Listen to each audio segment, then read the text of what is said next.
Welcome back, everyone. Today we're taking a deep dive into Morgan Housel's The Psychology of Money. It's a book that I think really gets at the heart of why we make the financial decisions we do, beyond just the numbers and spreadsheets. It's a fascinating look at the often hidden why behind our choices about money. The stories, the emotions, the unique experiences that really shape how we think about it all. And Housel starts off with a really thought-provoking comparison, two contrasting figures. You have Ronald Reed, a janitor who quietly amassed like an $8 million fortune. And then there's Richard Fuscone, a Harvard-educated executive who ended up bankrupt.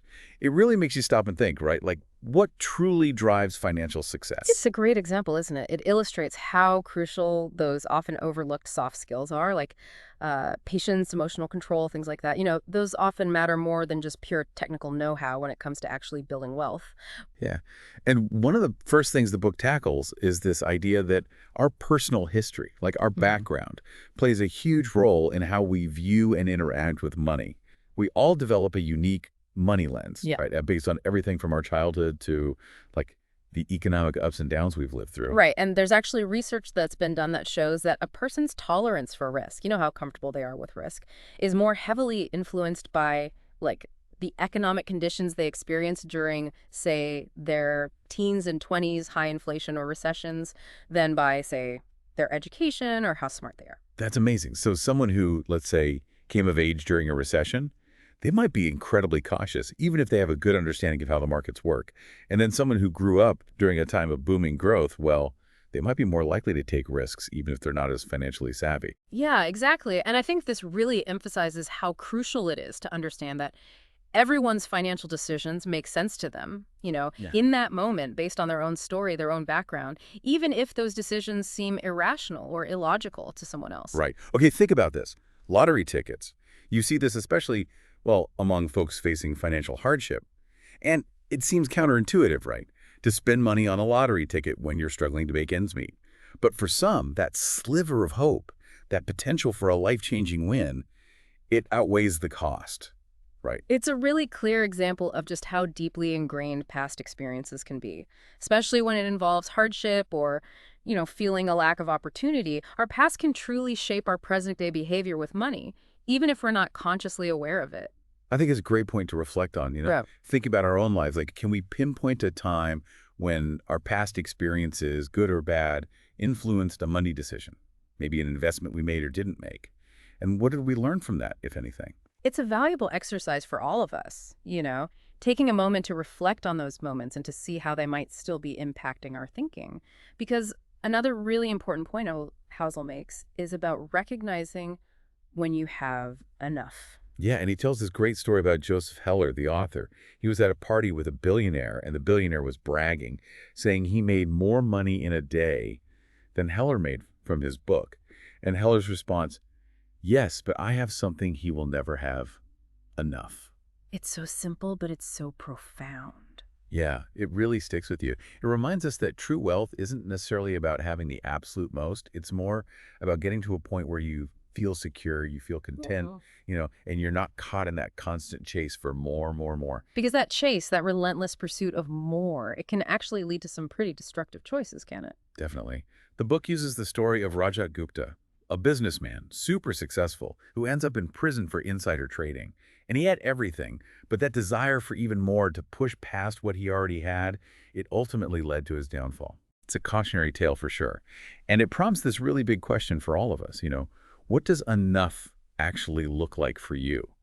And maybe even more important, how can we avoid that trap of like never feeling satisfied with our financial situation? That's the million-dollar question, isn't it? Defining enough on your own terms. It can be incredibly liberating for your relationship with money.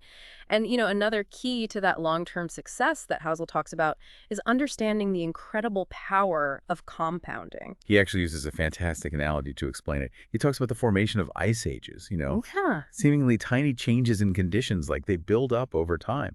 And it leads to this massive transformation. It's that snowball effect Yeah, where a small action taken early on can have this huge impact down the line. exactly. So even a small change in your savings rate, if you're consistently investing over time, it can yield really remarkable results. It's the ultimate demonstration of patience and thinking about the long term. Yeah, so time really is money in a way. And Housel makes this point with Warren Buffett. He says if Buffett had started investing later in life, even with his amazing track record, his net worth today would be drastically lower. It's mind-blowing. And there's this other example, Jim Simons. He's a hedge fund manager who's arguably had higher average returns than even Buffett, but his overall wealth is significantly less simply because he started investing later in life. It highlights just how much those extra years of compounding can make a difference. Okay, so we've established starting early is key, but you also have to remember that no one wins every time, right? Like you're going to face ups and downs in the market. And that's where this concept of survival comes in. Right. Housel really stresses that being able to ride those inevitable market swings to kind of weather the storm, that's absolutely crucial for long-term success. It's not just about choosing the perfect investments. It's more about having that resilience to handle the rough patches and to stay focused on your goals. It's like having a financial shock absorber, right? Being prepared for those unexpected bumps in the road. And that's where room for error comes in, right? Exactly. It's about building in a margin of safety. So you can adapt, you can adjust when things inevitably, and I say inevitably, don't go exactly according to plan. You know, Housel gives this really interesting example to illustrate this. He talks about German tanks in World War II and how something as simple as mice chewing through the wiring ended up disabling these powerful machines. It's a reminder that even the smallest, most seemingly insignificant detail, if it's unforeseen, can have these huge consequences. So having that flexibility in your financial plan, it can mean the difference between surviving a difficult period and being completely derailed by it. Yeah. So, I mean, whether it's a sudden job loss, an unexpected medical expense, or like a major market downturn, having that cushion built in, that room for error, can be a lifesaver. Now, let's talk about emotions for a second, because, I mean, we're often told that when it comes to money, we need to be completely rational, right? Like make decisions based only on logic and the numbers. But Housel, he kind of challenges that, doesn't he? He does. He makes the case that it's actually okay to be emotionally connected to your investments, particularly if that helps you stay committed through those rough patches, those inevitable downturns we were just talking about. He even compares emotions to, get this, fevers. He explains that while we usually see fevers as a bad thing, something to get rid of, they actually play a crucial role in helping our bodies heal. I love that analogy. It's not something I've ever considered before, especially when thinking about finances. Right. So think of it this way. Fevers are the body's natural defense mechanism, helping us fight off infections, right? Well, in a similar way, our emotions can actually help us navigate those tough financial challenges. So it's not about suppressing our emotions completely. It's more about finding that balance between being rational and recognizing how our feelings are impacting our decisions. Yeah, exactly. He calls it being reasonably emotional. It allows us to recognize that we're human, we have feelings, and those feelings can play a role in investing while still making, hopefully, smart decisions. It makes a lot of sense. If you're too detached, too emotionally removed, I could see how that might lead to impulsive choices or like abandoning your long-term goals when things get difficult. Right. It's really about finding that sweet spot where your emotions inform your decisions, but they don't control them. They don't dictate what you do. Now let's talk about history for a second, because while we can learn a lot from it, Housel cautions against relying too heavily on historical data to predict what's going to happen in the future. He writes, things that have never happened before happen all the time. It's like he's saying that clinging too tightly to the past can lead to, like, blind spots and missed opportunities. What are your thoughts on that?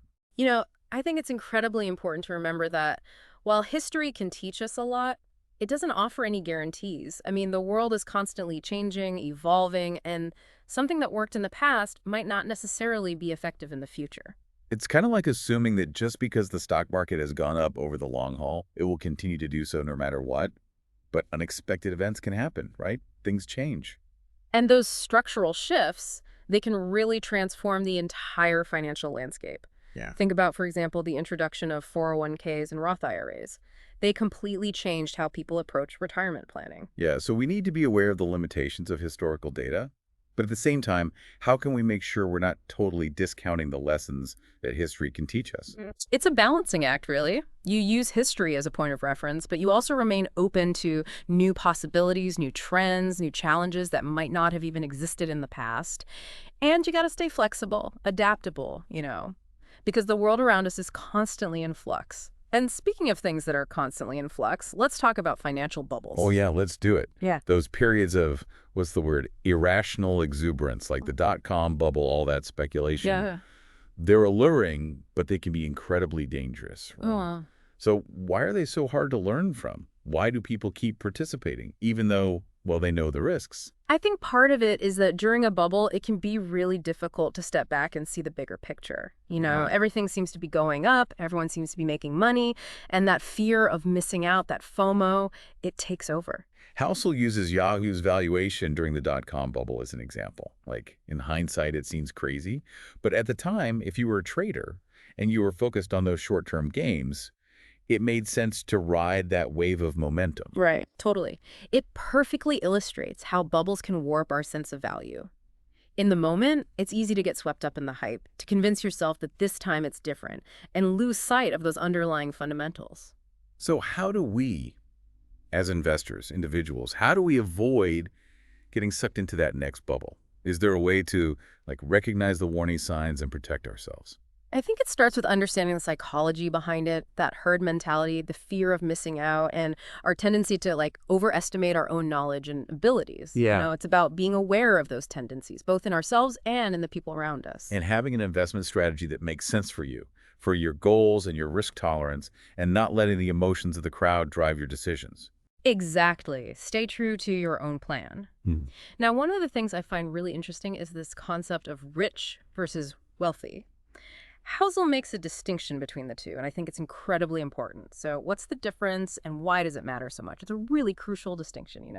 Being rich, it's often about outward appearances. It's that flashy lifestyle, spending lavishly, showing off your wealth for everyone to see. But wealth is different. It's more about it's more about having financial security, freedom, options, those sorts of things. It's like having a solid foundation, Right. one that allows you to live the life you want without constantly stressing about money or feeling trapped by your financial situation. Right. It's peace of mind. And that true wealth, the real deal, it's often hidden. It's not about those fancy cars or designer clothes. It's more about the assets you haven't spent, the investments you've made, that financial cushion you've built for yourself and for the people you care about. It's a good reminder that building wealth, it's often this quiet process. It's not always about those big, flashy displays. It's about making those consistent, smart choices over time, rather than trying to get rich quick or impress people with what you buy. Yeah. It's about focusing on what truly matters. Financial security, freedom, having the ability to live a life that aligns with what you value. Now, we've talked a lot about the psychology behind spending, but what about the other side of the coin, saving? Housel makes the argument that saving is sometimes even more important than how much money you make or how well your investments are doing. Why is that? Well, think of it this way. Saving is the foundation upon which you build wealth. You have complete control over it, unlike, say, investment returns, which can be all over the place. It's kind of like building a house. You need a strong base, otherwise the whole thing is unstable. He makes this really interesting comparison to how society dealt with the oil crisis back in the 70s.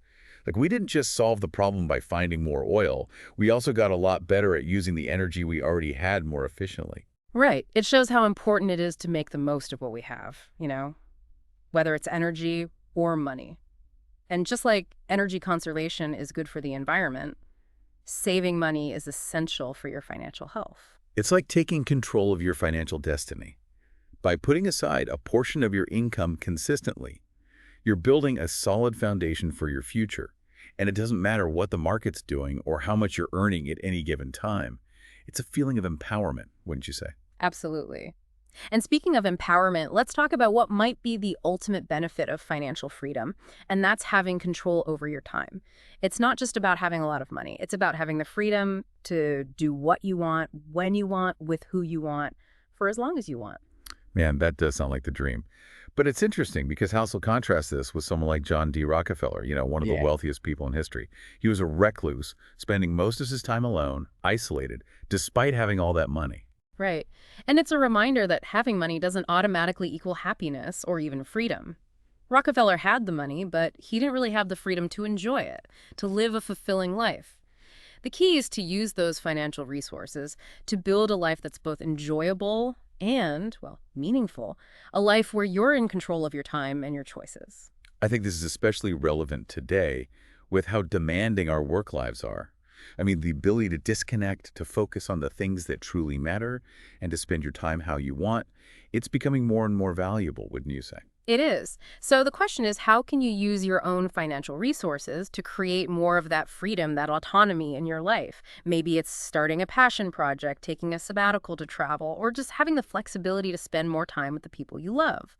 The goal is to make sure your financial choices are aligned with your values and your goals, not the other way around. It's about taking back that control, and I think that's something we all crave in a way.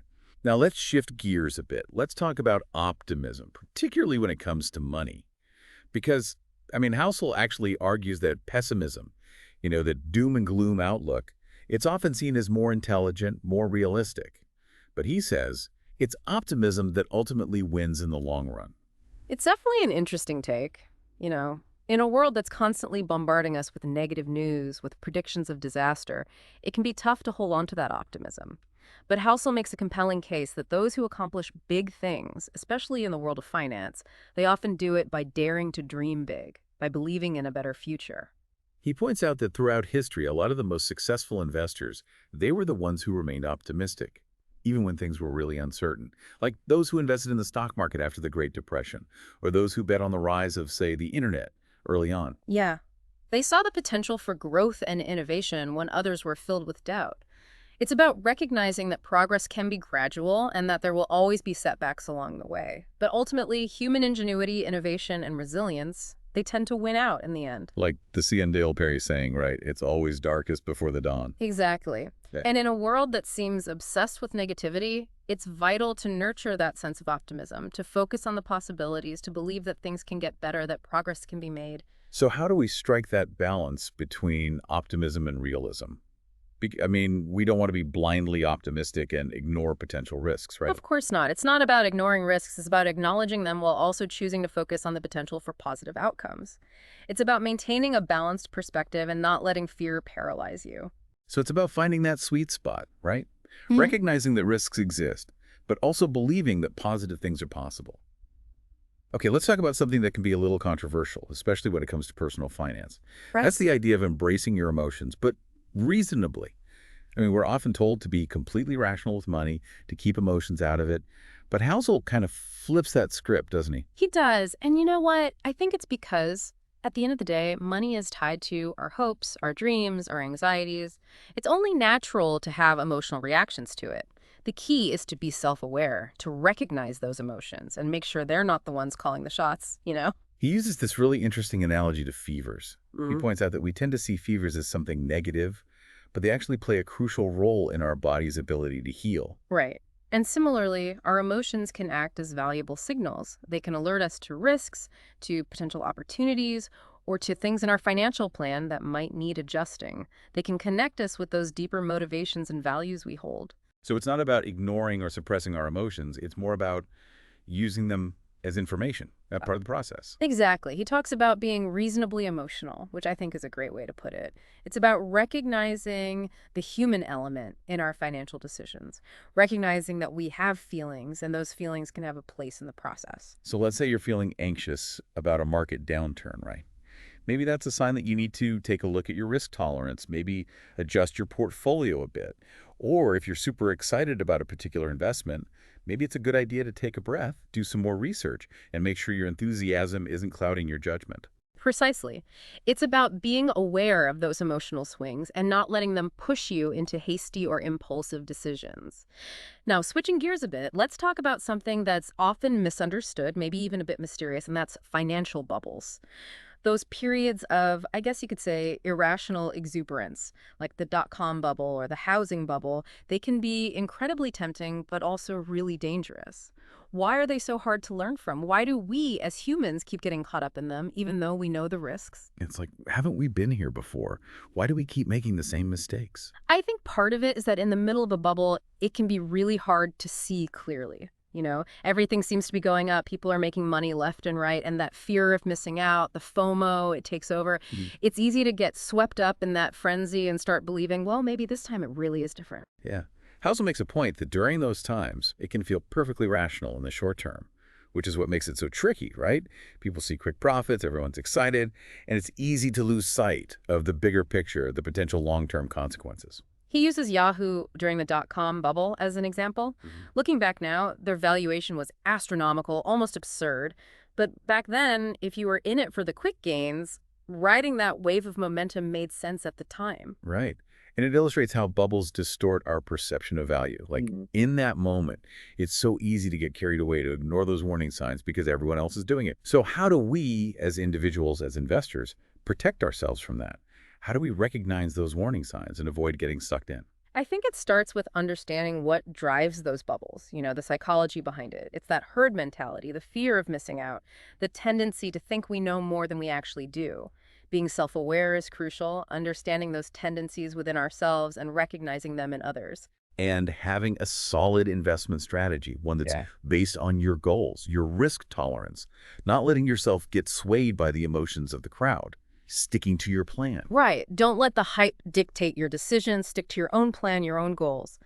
Now, shifting gears, I think one of the most powerful concepts in the book is the idea of wealth versus being rich.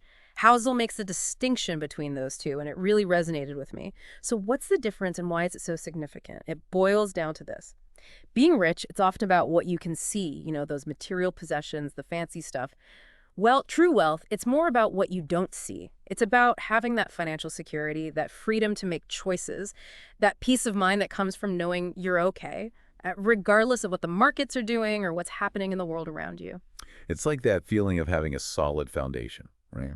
A sense of security and stability that goes beyond just having a big bank account. Exactly. Think of Ronald Reed again, that janitor we talked about. He lived a modest life. No one knew he had millions, but he had that true wealth. He had built it quietly, steadily over time. It's a powerful reminder that building wealth, it doesn't have to be flashy or extravagant. It's more about making those smart, consistent choices day after day, year after year. It's about having a long-term vision, making those choices that align with your values and your goals, not getting caught up in trying to impress other people or keep up with the Joneses. Now let's shift gears a bit. Housel also talks about emotions, and he makes a case that it's okay to be emotionally connected to your investments, especially that helps you stick with them through those inevitable ups and downs. He even goes so far as to compare emotions to fevers. It's a really interesting analogy. I love that analogy. It's not something you hear every day when talking about money. Right. So think about it. When we get a fever, we usually see it as a bad thing, right? Something to get rid of as quickly as possible. But fevers actually play a vital role in helping our bodies fight off infections. They're a sign that our body is doing what it needs to do to heal.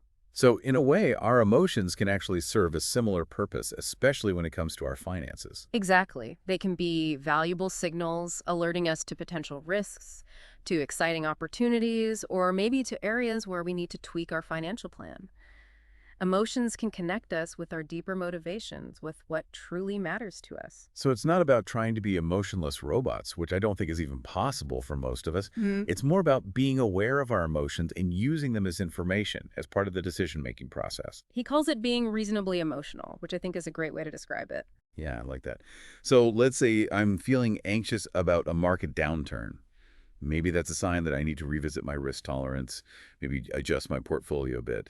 Or, on the other hand, if I'm super excited about an investment opportunity, maybe that's a signal to take a step back, do some more research, and make sure I'm not letting my enthusiasm cloud my judgment. Yeah. Exactly. It's about recognizing those emotional swings and not letting them lead you into rash decisions. Now, shifting gears again, let's talk about something that can be both incredibly alluring and really dangerous, and that's financial bubbles. Those periods of, I guess you could call it irrational exuberance, like the dot-com bubble, the housing bubble, they can be so tempting to get caught up in. But the consequences can be devastating, right? So why are they so hard to learn from? Why do we as humans keep getting sucked in even though we know the risks? It's almost like we haven't learned from history. Like, haven't we been here before? Why do we keep repeating the same mistakes? I think part of the reason is that when you're in the middle of the bubble, it can be almost impossible to see clearly. Everything is going up. People are making money hand over fist. And that fear of missing out, the FOMO, it's a powerful force. It's easy to get swept up in the hype and start telling yourself, maybe this time it really is different. But it rarely is, right? Rarely, if ever. Housel points out that during those periods of extreme exuberance, it all feels perfectly rational in the short term. And that's what makes it so dangerous.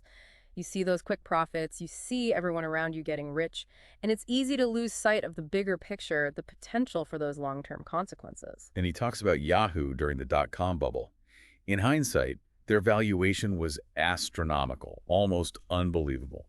But back then, if you were a trader looking for a quick win, it made sense to ride that wave.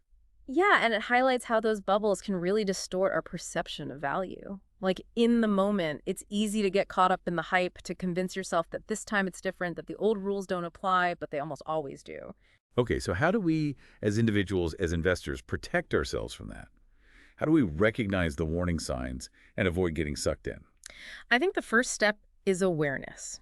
Understanding the psychology behind those bubbles, understanding those things that drive them, the herd mentality, the fear of missing out, and our tendency to overestimate our own abilities. We need to be self-aware, recognize those tendencies within ourselves, and see them in the people around us. And we need to have a solid investment strategy, a plan that's based on our goals, our risk tolerance, not letting the emotions of the crowd dictate our decisions, staying true to our own plan. Exactly. Don't let the hype get to you. Stick to your plan, stick to your goals. Now, let's talk about something else that Housel emphasizes, and I think it's a really important point. He talks about the difference between being rich and being wealthy. It's a subtle distinction, but I think it's incredibly important. So, what's the difference, and why does it matter so much? Yeah, it's something that I think a lot of people get confused about. Like, aren't those terms interchangeable? Not necessarily. Being rich is often about what you can see, the material possessions, the flashy lifestyle. It's about showing off your wealth for the world to see. But wealth, true wealth, is about something much deeper. It's more about what you don't see. So it's more about that inner sense of security, right? Knowing that you're financially stable, that you Yeah. have options and choices, and you don't have to constantly worry about money. Exactly. It's about that peace of mind, that freedom from financial stress. Remember Ronald Reed, the janitor we talked about earlier? He had built that true wealth. He lived a modest life. No one would have guessed he had millions.